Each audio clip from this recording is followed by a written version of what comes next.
He tried to stop me, Dad. He saved me. Then they arrested him like a criminal. My son whispered that from a hospital bed, spine broken, tears in his eyes, and I couldn't stop shaking. Minutes before, a cop told me Coach Miller was reckless, but now I saw it. The district had lied. They'd blamed a good man to hide their own neglect. Then came the email. My contracts were suspended. Not even 12 hours after I started asking questions. I knew what this was. They weren't just covering up a mistake. They were coming for me too. But they didn't know I've kept everything. Invoices, inspection photos, maintenance dates. Coach Miller took the fall. My son took the hit. I won't stay quiet. Not now. Not ever. My name is Mark Delaney, and I'm 45 years old. I run a small contracting business serving our school district while my wife teaches piano.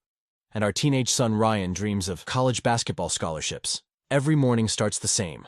Coffee brewing at 5 a.m., sawdust still clinging to yesterday's work clothes, and Ryan's excited chatter about university prospects over breakfast. My longtime friend Frank Thompson, now an investigative reporter, likes to joke that I keep better records than the IRS.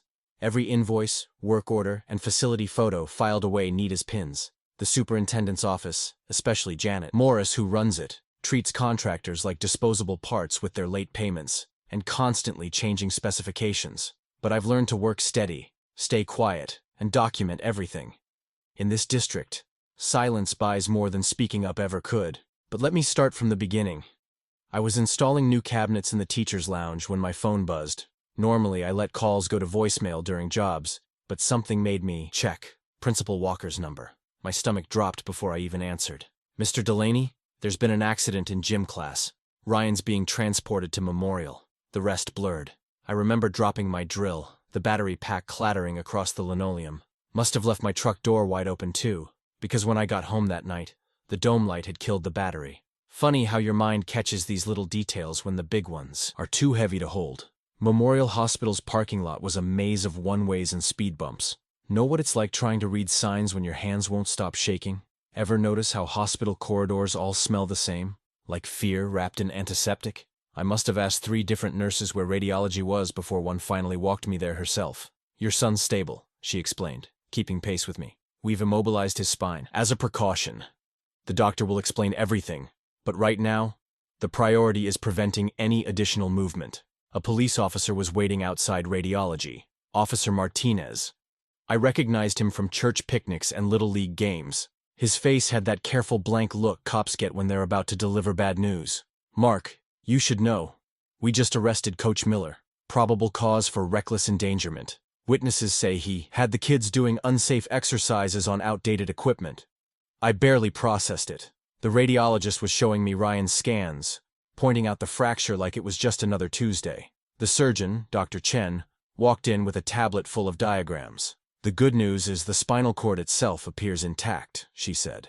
But we're looking at a complex fracture. We need to evaluate carefully before deciding on surgical options.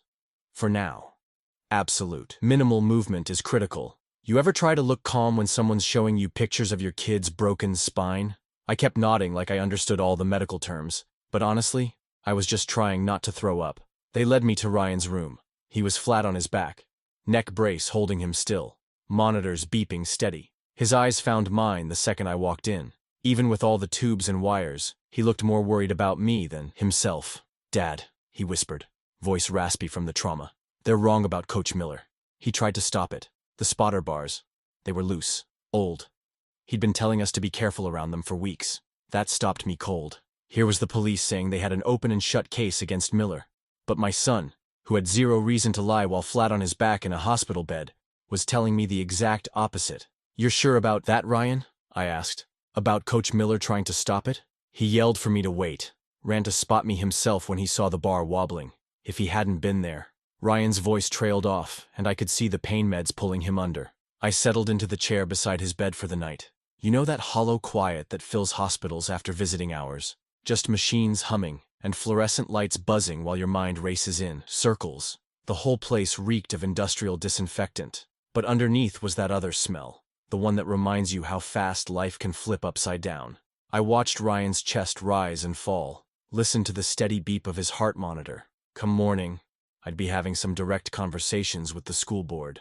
But right then, All I could do was sit in that hard plastic chair as the hospital lights dimmed, knowing sleep wasn't coming anytime soon. The next morning hit me like a bad hangover, minus the fun from the night before. Principal Whitman's office had that stale smell of burnt coffee and hot copier toner. You know the kind, where you can taste corporate decisions being made. She'd called in Detective Brooks, who looked about as comfortable as I felt in one of those plastic visitor chairs. "We understand your concern, Mr. Delaney," Whitman started, hands folded on her desk like she was reading from a script. "But Coach Miller's actions were clearly reckless. The arrest is about protecting our students." Detective Brooks nodded along. "We have multiple witness statements confirming unsafe practices." "My son says different," I said, keeping my voice steady. "Says Miller tried to prevent the accident. That he'd been warning about equipment problems for weeks. You ever notice how some people's faces go completely blank when you say something they don't want to hear? Both of them might as well have been wearing masks. I'd like to see the maintenance logs," I continued. "Training records. Purchase orders for the gym equipment. There must be documentation showing when everything was last inspected." Whitman's smile didn't reach her eyes. "Those requests need to go through the school board. Policy, you understand? Evidence gathering is still in process," Brooks added, checking his phone like he had somewhere better to be. I pulled out my own phone. "Mind if I record this conversation? Just to keep everything clear?" That got their attention. Amazing how fast a meeting can end when someone starts creating records. Back in my truck, I checked my email. There it was, right at the top. Notice of contract review status. The district was temporarily suspending all facility maintenance. Agreements pending standard evaluation. Translation: they were cutting off my cash flow. Remember when neighbors used to actually talk to each other? I called the Hendersons first, known them 15 years. Their kid played Little League with Ryan.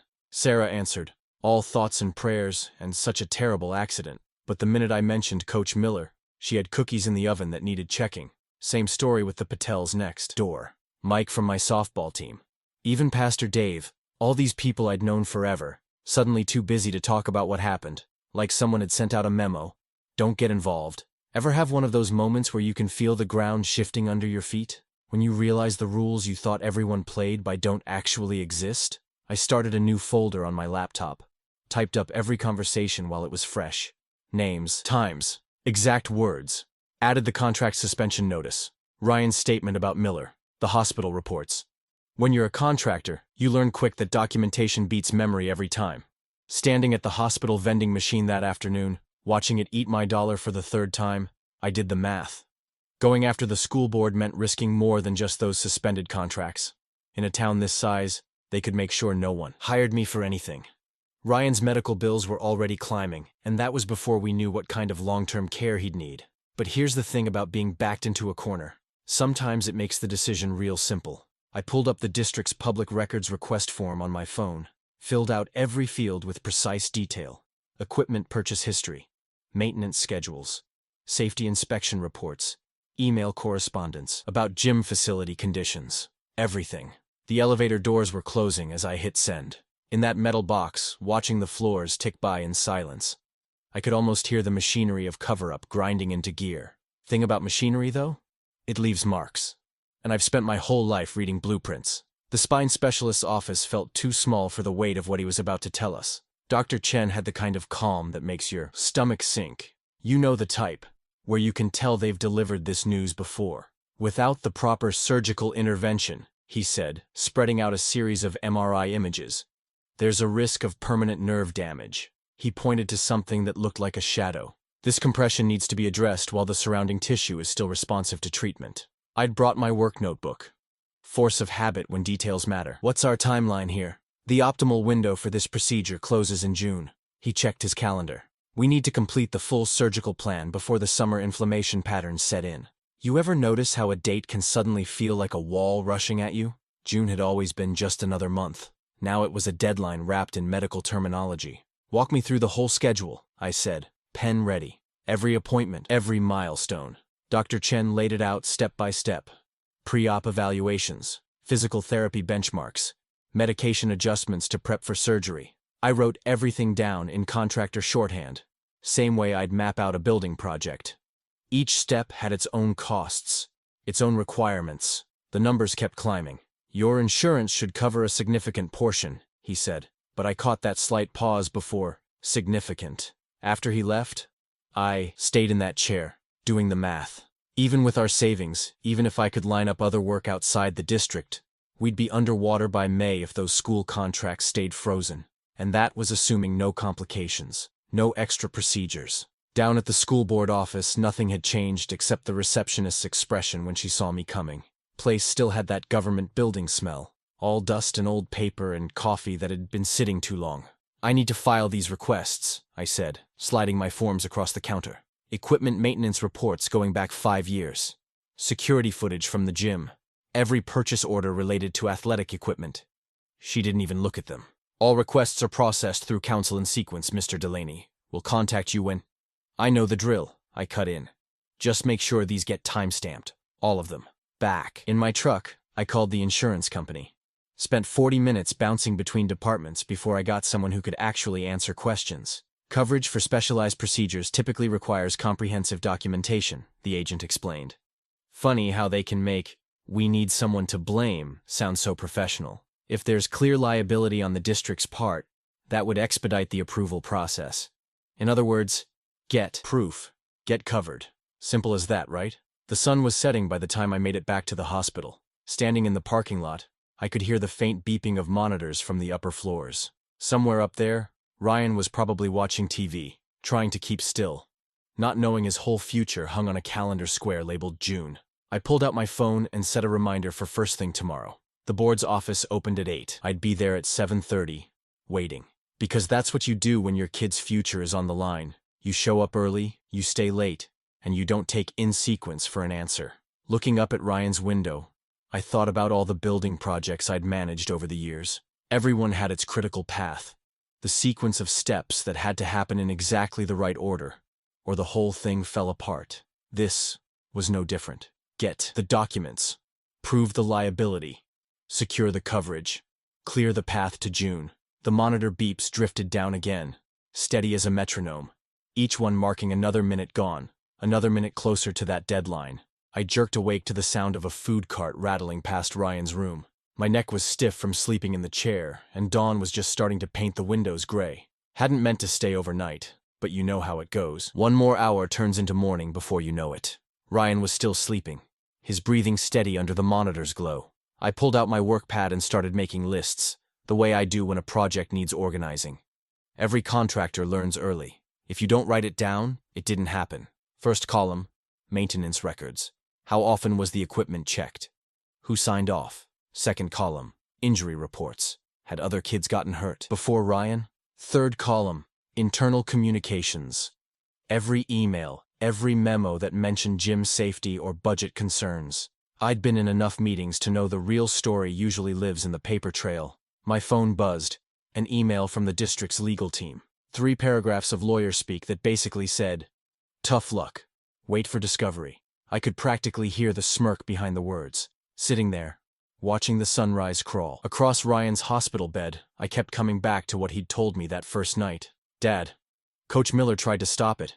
He saw the bar was loose and ran to grab me." If that was true, and my boy's never been one for lies, then the only adult who saw what really happened was sitting in a jail cell while the board played hide-and-seek with records. You ever have one of those moments when the next step becomes crystal clear?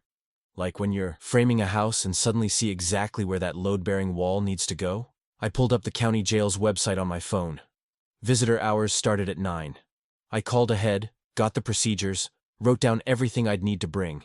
The woman on the phone had that tired but efficient tone of someone who'd explained these rules 1,000 times. Photo ID required. No phones past security, 1 pen, paper only. I squeezed Ryan's hand before leaving.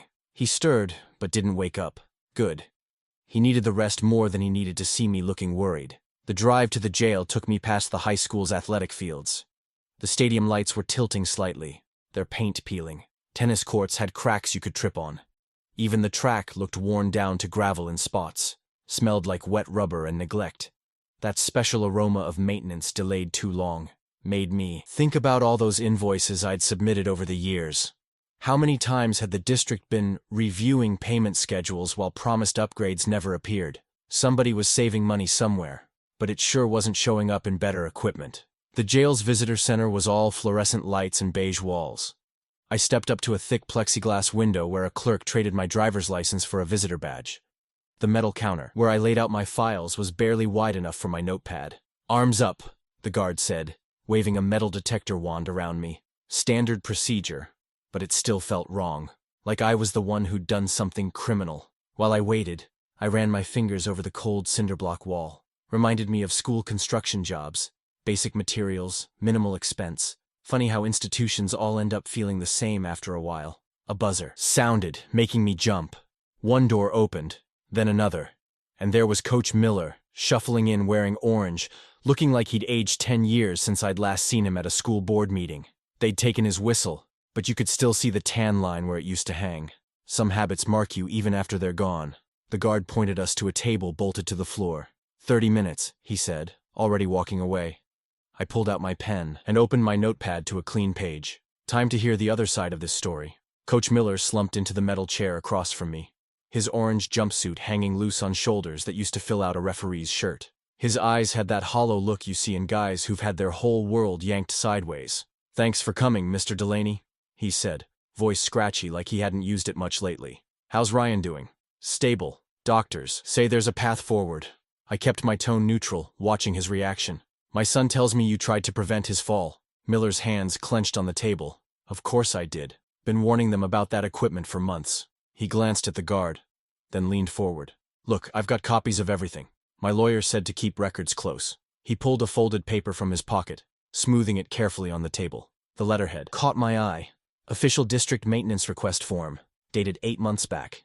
The kind of paperwork I knew well from my own contracts. "See these serial numbers?" Miller's finger traced down a detailed list. Every anchor point, every mat that needed replacement. Even noted the manufacturer's recommended lifespan. We were 3 years past on most of it. I studied the document, contractor's instincts kicking in.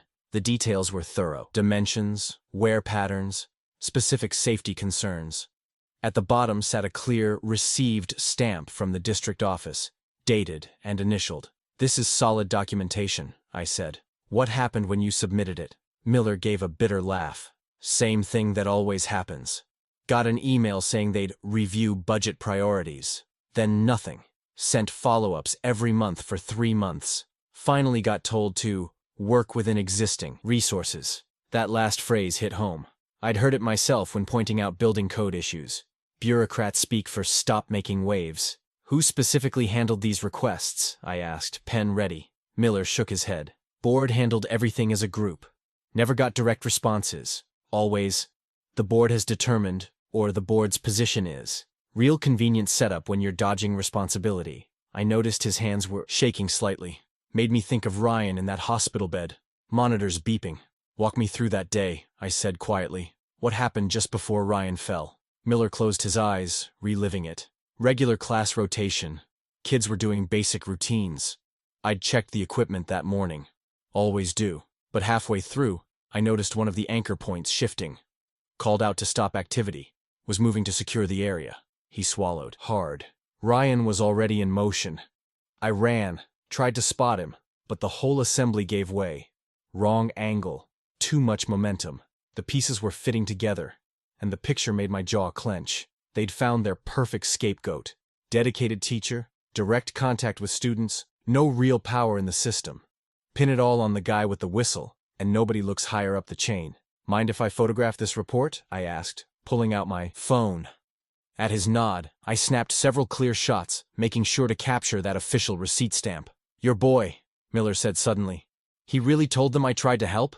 "He did. And Ryan's not the type to lie." I carefully refolded the report and handed it back. "This matches his story exactly." Miller's shoulders straightened just a fraction. First time I'd seen him look something besides defeated. The guard's voice cut through. 5 minutes. I gathered my notes, mind already racing ahead to next steps. That maintenance report was a key, not just for its content, but for everyone who'd seen it and done nothing. Every signature, every initial was a thread to pull. "Thank you," I said, standing. "This helps clarify things." Miller nodded, already shrinking back into himself as the guard approached. "Just tell Ryan I'm sorry. Not for trying to save him.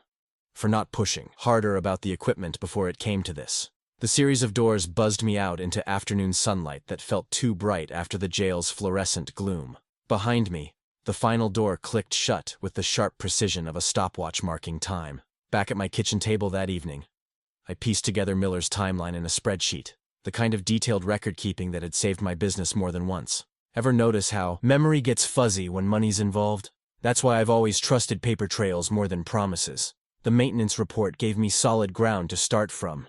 8 months back, Miller flags equipment issues. 3 months of follow-ups. Then the brush-off about existing resources. I typed in dates, added reference numbers, linked to photocopies. My contracting experience made it second nature. Document everything, especially when things don't add up. I logged into the district's vendor portal and started digging for the electronic trail. Maintenance tickets should leave breadcrumbs, file versions, system timestamps, email threads. Even deleted items leave traces if you know where to look. The first red flag hit when I tried accessing Miller's original report. File not found. Odd, since I'd downloaded a copy just yesterday. I tried another document. Same error. One by one, files I'd verified earlier in the week vanished into digital smoke. "You've got to be kidding me," I muttered, clicking through dead links. My coffee went cold as I checked my downloaded copies. Half the attachments wouldn't open. Email threads showed reply chains but no original messages. The kind of selective cleanup that doesn't happen by accident. My phone buzzed. A text from the hospital reminding me about Ryan's evening meds. I packed up the laptop and headed over, trying to focus on next steps instead of rising frustration. Ryan was propped up slightly when I arrived, pale but alert. The room held that peculiar hospital evening quiet. Monitors chirping soft and steady, fluorescent lights humming overhead. "Hey, Dad." His voice still came out weak. "Any progress?" I pulled up the vinyl chair, giving him the cleaned-up version. "Coach Miller confirmed your story. He tried to help, just like you said. Been warning them about the equipment for months. Told you he wasn't lying." Ryan's eyes drifted shut for a moment. "They're really trying to blame everything on him?" "Looks that way. But we've got some proof now." I didn't mention the disappearing files. No need to add worry to his plate. The nurse came in for vitals check, and I used the moment to scan emails on my phone. That's when I saw it. Notice from First State Bank about my business account. Temporary credit hold pending contract status review. My stomach dropped. The timing wasn't coincidental. Without that credit line, I couldn't cover next week's payroll. Or the surgical deposit we'd need to lock in Ryan's June slot. I glanced at my son, now dozing as the nurse adjusted his IV. The wall calendar caught my eye. June's page showing through the stack like it was taunting me. 3 months left. Each day a tick closer to permanent consequences if we missed that surgical window. The nurse finished up and dimmed the lights. In the softer glow, I pulled out my logbook. Old school. Bound paper that couldn't be deleted with a keystroke. Started documenting everything. The vanishing files. The credit freeze. Names and times and reference numbers. Backed up what digital copies I still had onto a thumb drive. You know that feeling when you realize you're up against something bigger than you thought? When the opposition isn't just stonewalling, but actively erasing evidence? Yeah, that feeling sat heavy in my chest as I wrote each detail down. The monitor's rhythmic beeping marked time as I did the math. Without the credit line, I had maybe 2 weeks of business cash flow. The surgical deposit would eat most of our savings. And somewhere in the district offices, someone was counting on exactly that pressure to make me back down. I closed the logbook and leaned back, watching Ryan sleep. Every parent knows that hollow feeling when your kid's hurting and you can't fix it fast enough. But this was different. This wasn't just about healing. It was about truth disappearing in real time while a clock ticked down on my son's future. I'd spent most of the night in that vinyl hospital chair, watching Ryan's monitors blink away in the dark. Around 5, I gave up on sleep and headed to the coffee cart in the lobby. Nothing clears your head like that first bitter sip of morning brew. My phone buzzed, just as I was settling in for what I figured would be another day of dead ends. It was Frank Thompson. Hadn't heard from him since our last pickup basketball game maybe 6 months back. We'd played varsity together back in the day, before he went into journalism and I stuck with contracting. Saw the police report on Miller's arrest. Something feels off. Buy you breakfast? I'll tell you this about old teammates. They develop a sense for when you're in trouble, like muscle memory from all those games watching each other's backs. 20 minutes later, we were claiming a corner table in the hospital cafeteria. Frank hadn't changed much. Same crew cut. Same habit of tapping his pen against whatever surface was handy while he thought. "Walk me through it," he said, pulling out a tablet. From the beginning, I laid it out. Ryan's injury, Miller's arrest, The maintenance reports, the vanishing evidence, pushed the stamped equipment report across the table. They're burying Miller to cover something bigger, I finished. But every time I get close to proof, it disappears. Frank studied the report, that pen tap-tapping away. Mind if I cross-reference something? His fingers moved across the tablet screen, pulling up PDF after PDF of school board minutes. Here we go. Safety upgrade approvals from the last 3 fiscal years. He turned the screen so I could see. Line items for equipment replacement, facility improvements, maintenance contracts.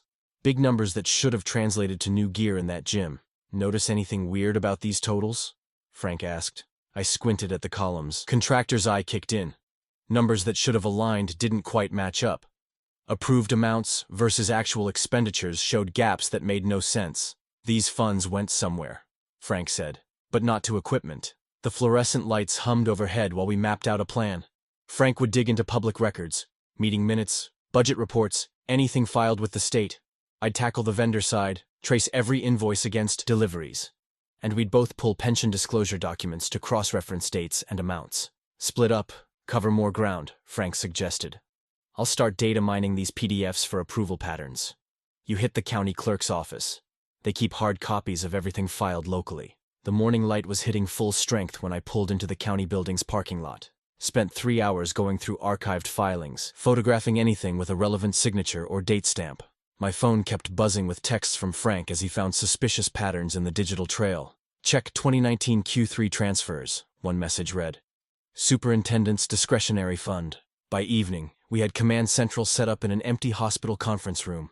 Printouts spread across the table like some conspiracy board, minus the red string. Purchase orders for equipment, never delivered. Transfer documents routing funds through accounts with the superintendent's signature authority. A pattern started emerging, and it wasn't pointing toward the gym anymore. Frank tapped his pen against a stack of pension disclosures. Look at these contribution spikes. Same quarters as the safety upgrades that never happened. I circled another transfer entry. And here, funds moving from capital improvements to a managed account. Under board control. They've been padding retirement accounts, Frank said quietly, using safety budget as cover. The evening light slanted through Venetian blinds, cutting stripes across our paper trail. Each document was another piece fitting into place, not just negligence or bureaucratic friction, but calculated theft dressed up in budget speak and buried in plain sight. My coffee had gone cold hours ago, but I barely noticed. The truth was finally taking shape, and it was uglier than I'd imagined. Miller wasn't just a scapegoat. He was collateral damage in a scheme that had been running for years. Frank gathered the most damning documents into a folder. Question is, how do we prove it without them burning the evidence? The next morning hit like a hammer. Frank and I hunched over his laptop in that same conference room, cross-referencing ledger codes against pension statements until my eyes burned. You ever watch those crime shows where they follow the money? Nothing like that. Real paper trails are mind-numbing. Page after page of numbers that mean nothing until suddenly they mean everything. Here, Frank muttered, tapping his screen. See this code? SP447. Shows up on equipment purchase orders as safety reallocation. I traced the same code through my stack of pension documents. Found it. Same amounts, different labels. They're routing it straight into board retirement accounts. Remember those old math problems about filling pools? This was like watching the opposite. Money draining out of school safety and filling private pension vehicles instead. With every matching entry, my hands got a little steadier, my anger a little colder. We spent hours connecting dots, building totals. Each time we hit another million in diverted funds, I thought about Ryan sleeping 4 floors up, about that June deadline hanging over us like a guillotine. 3 days left. Just 3 days to somehow make this right. Jesus, Frank whispered around noon, sitting back. Totals over 4 million. They've been bleeding the safety budget for years. 4 million. I could picture every loose bolt, every worn mat, every maintenance request stamped and ignored while that money filled retirement accounts. My coffee cup cracked in my grip. We've got them, I said. Let's take this to your paper. Blow it wide open. Frank's face went hard. Not yet. They'll see us coming, and the superintendent's got friends at every major outlet in the state. Without absolutely bulletproof sourcing, they'll kill the story and bury us both. The truth of that hit me like ice water in the gut. I saw it play out. My business blacklisted, contracts canceled, no way to fund Ryan's surgery. My son's whole future dimmed because I moved too fast, too angry. My hands weren't quite steady anymore. As I opened the logbook, exhaustion swept in, days of stress and sleepless nights catching up at exactly the wrong moment. "I don't know how much more I've got in me, Frank," I admitted. The words tasted like defeat. A noise from the doorway made us both turn. Ryan was there in his wheelchair, one of the nurses helping him navigate the threshold. "Dad?" His voice was quiet, still rough from the breathing tube they'd finally removed. "You okay?" "Yeah, buddy. Just working on some complicated stuff." He smiled a little. "You'll figure it out. You always do." The nurse wheeled him back toward his room. But those words stayed with me. "You'll figure it out." Simple faith from a kid who'd never seen his old man fail at fixing things. I looked at our evidence spread across the table. Ledgers, pension statements, transfer records. Each piece solid, but not yet locked together tight enough to be undeniable. "Okay," I said finally. "We need 3 things. Bulletproof documentation, perfect timing, and a way to release it where they can't sweep it under the rug." Frank nodded slowly. State auditors would be impossible to ignore. And the quarterly review deadlines coming up? I felt my focus sharpen, exhaustion burning away as a plan started taking shape. We had the proof. Now we just needed to make it stick where it counted. Through the conference room windows, I watched evening settle over the parking lot. Somewhere in the hospital, machines kept beeping out Ryan's vitals. And on every wall clock, the hands kept turning toward midnight, toward June, toward whatever came next. $4 million. 3 days left. 2 men with a stack of papers and a plan coming together. One chance to get it right. I squared up the edges of another pension statement, adding it to our growing file of evidence. Time to make every document count. June 1st. Funny how a date can sit there on your calendar for weeks, looking harmless until it finally arrives carrying everything you've got left to lose. I was already at my desk when the sky started going gray. Had my laptop open, secure, drive plugged in, and Frank on speaker, while we did our final check of the evidence packet. "Run it down one more time," Frank said, voice gravelly with lack of sleep. "Superintendent's financial records from the last 3 years." I tapped each folder. Board meeting minutes showing safety budget approvals. Purchase orders that went nowhere. Pension statements with matching deposit dates. And that maintenance report from Miller? Got the SAW original with the stamp right here. The paper was getting soft at the corners from how many times I'd handled it. Every equipment warning he tried to file. Every email they ignored. You know that feeling when you're about to push all your chips into the middle of the table? That's what it felt like. Checking and double-checking every document, every date, every signature. One mistake could sink us. "Encryption solid?" I asked. "Military grade. Once we upload to the auditors, not even the NSA's getting in there." My coffee had gone cold, but I barely noticed as I started the upload. Watched that progress bar like it was holding my son's future, which, in a way, it was. The lawsuit filing was next. I'd had it ready for days, just waiting for this moment. 26 pages laying out exactly how the board's negligence led straight to that hospital bed where Ryan was sleeping right now. Coach Miller's name was right there next to my son's. 2 lives derailed by the same corruption. "It's done," I said, hitting submit on both packets. "No taking it back now." "Good." Frank paused. "You sure about the timing?" "Had to be today. Ryan's surgery window closes end of month and I'm done letting them run out the clock." I called Ryan's surgeon next. Got her voicemail. Left a message explaining we were moving forward with legal action and needed pre-op protocols confirmed as soon as coverage cleared. Another piece I couldn't control, but at least it was in motion. My phone started buzzing before 9. Email notifications from reporters. They'd spotted the civil filing. Were piecing it together with the auditor records request. Frank had warned me this would happen. News travels fast when money's involved. I drove to the shop, gathered my crew in the break room. Good men, every one of them. They deserved the truth. "Look," I said, "we're heading into some choppy water. I've moved our operating funds into a protected account. Payroll's secure. But we need to slow down on new jobs for a bit." Mike, my foreman, just nodded. "We're with you, Mark. However long it takes." That hit me hard. Their loyalty. When so many others had turned away. I had to clear my throat before I could thank them. The storm that had been threatening all morning finally broke as I pulled into the hospital parking lot. Thunder rolled overhead, pressing down on everything. I was about to head inside when my phone lit up with a blocked number. "Mr. Delaney?" A woman's voice, crisp and official. "This is Investigator Chen with the State Auditor's Office. We've reviewed your submission and need to meet today.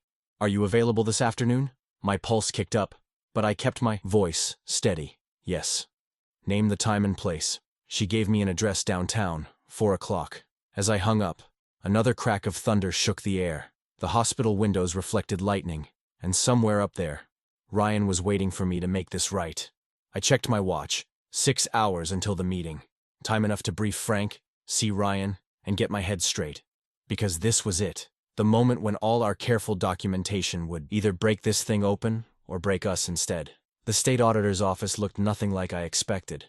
No mahogany panels or brass nameplates, just a fluorescent-lit room with filing cabinets and a whiteboard that had seen better days.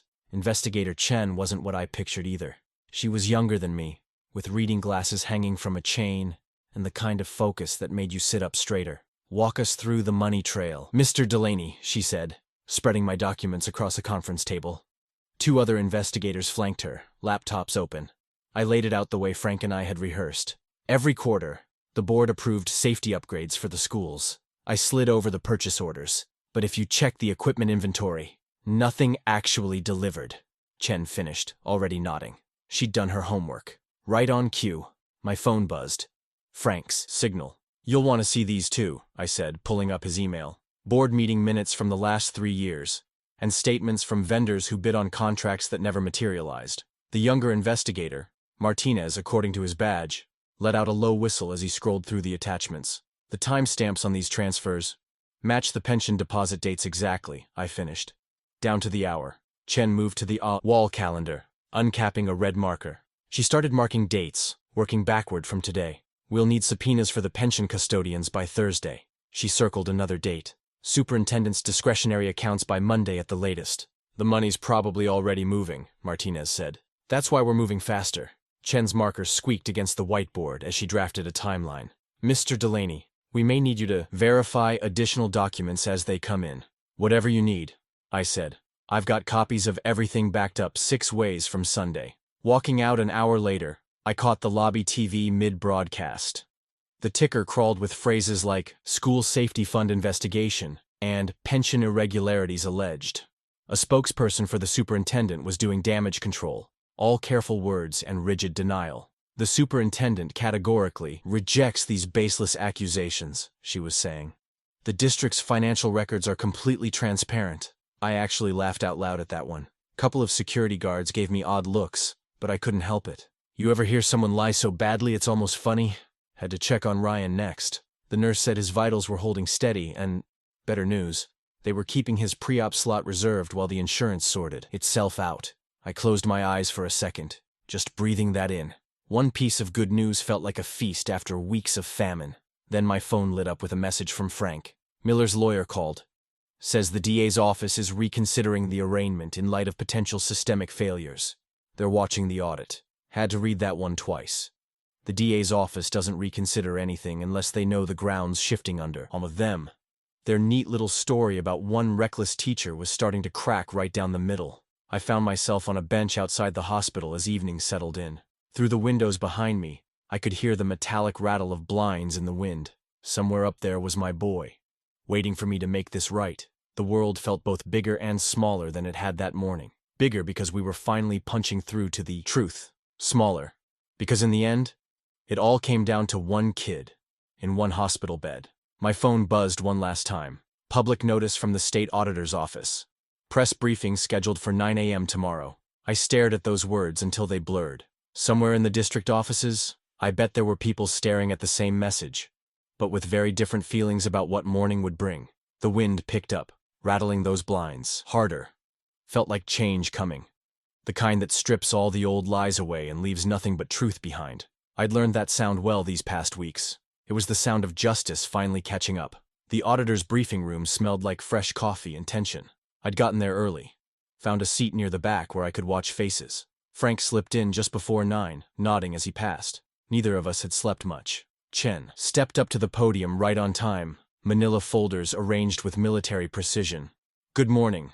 The state auditor's office has completed its preliminary review of financial records from the Cedar Heights School District." She paused, letting the camera shutters click. "We have identified sufficient probable cause to expand our investigation into multiple years of budgetary allocations." The room went dead quiet. You could have heard a paper clip drop. Specifically, she continued, we've documented a pattern of transfers labeled as safety reallocation that appear to terminate in private pension vehicles, rather than equipment or facility improvements. She gestured to a projection screen where highlighted numbers marched down in neat columns. The total diverted amount currently exceeds $3 million. Someone whispered, Jesus Christ, a few rows ahead of me. I kept my face neutral, but inside, part of me wanted to stand up and shout, I told you so, at every camera in the room. While criminal charging decisions ultimately rest with state prosecutors, Chen added, we are preparing comprehensive documentation for their immediate review. She met my eyes briefly. We thank the concerned citizens who brought these discrepancies to our attention. My phone vibrated. The hospital. I stepped into the hallway to take it, heart in my throat. Mr. Delaney? It was Dr. Warner. I wanted you to know right away. We've received interim coverage approval for Ryan's surgery. We're scheduling for first thing tomorrow morning. I had to lean against the wall for a second. That's fantastic news. The insurance company cited potential restitution liens in their decision. They seemed confident about recovery. She paused. We'll need you here by 6 a.m. for final consents. I'll be there, I promised. Thank you, doctor, really. Hanging up, I noticed commotion near the courthouse steps across the street. A deputy was walking out carrying a banker's box of files. Behind him came Coach Miller, looking shell-shocked in street clothes, his lawyer at his elbow. I jogged over. Coach? He turned, blinking in the morning sun. Mark, they're reviewing the arrest. Said I can go home while they reassess charges in light of new evidence. He shook his head.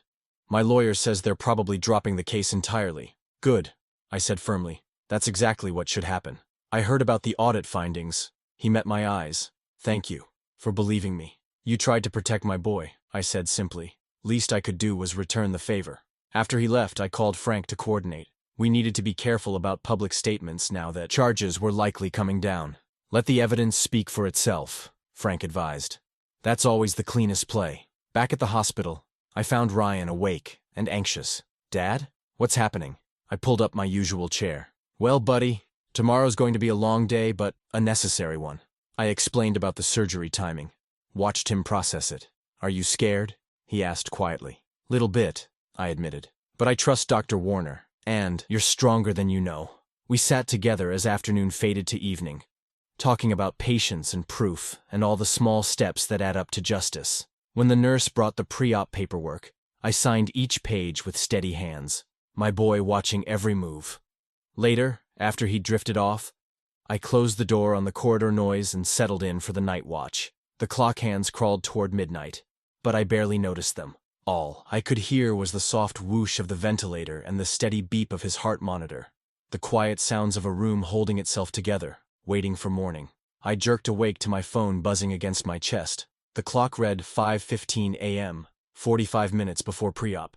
Frank's number lit up the screen. Mark, turn on the news. Channel 8. I fumbled with the room's remote, keeping the volume low as Ryan slept. The anchor's voice came, through crisp and clear. Breaking this morning. State prosecutors have secured multiple indictments against Cedar Heights School District Superintendent James Morrison on charges of fraud and theft. This follows yesterday's explosive audit revealing millions in safety funds diverted to private pension accounts. My hands started shaking. The camera cut to the courthouse steps where Chen, the lead auditor, stood beside the district attorney. In addition to criminal charges, the DA announced, we've obtained an emergency court order freezing all implicated pension accounts. These funds will be seized and redirected to their original purpose, student safety and facility improvements. I thought about all those maintenance reports Coach Miller filed, all those emails that disappeared, all those nights watching my boy struggle to move. Now here it was, truth breaking through like sunrise. Speaking of Coach Miller, the feed switched to him leaving the courthouse. Charges officially dropped. He looked 10 years younger, standing straight in the morning light, while his lawyer read a statement about vindication and accountability. My phone buzzed again. The school board had mass emailed parents. I scanned past the formal letterhead to find what amounted to a complete surrender. We deeply regret our failure to properly oversee safety allocations, accept full responsibility, apologize to affected students and staff, pledge full cooperation with authorities. Amazing how fast they found their conscience once the money dried up. A knock at the door pulled me back. Dr. Warner stepped in, already in surgical scrubs. Good morning, Mr. Delaney. I have excellent news. We've received confirmation that Ryan's procedure is fully covered. She smiled. We're ready whenever you are. I gently woke Ryan, helped him change into a gown. The transport team moved him smoothly onto a gurney while a nurse walked me through the timeline. 4 hours minimum, she explained. Maybe 6. They'd update me hourly. Time got weird after that. I watched them wheel him into pre-op, saw the anesthesiologist check lines and monitors, found myself in the waiting room staring at my hands, listening to the slow tick of the wall clock. Every hour, right on schedule, a nurse would appear with the same calm message. Everything's proceeding normally. Around hour 5, my phone lit up with a text from Frank. Just one word. Done.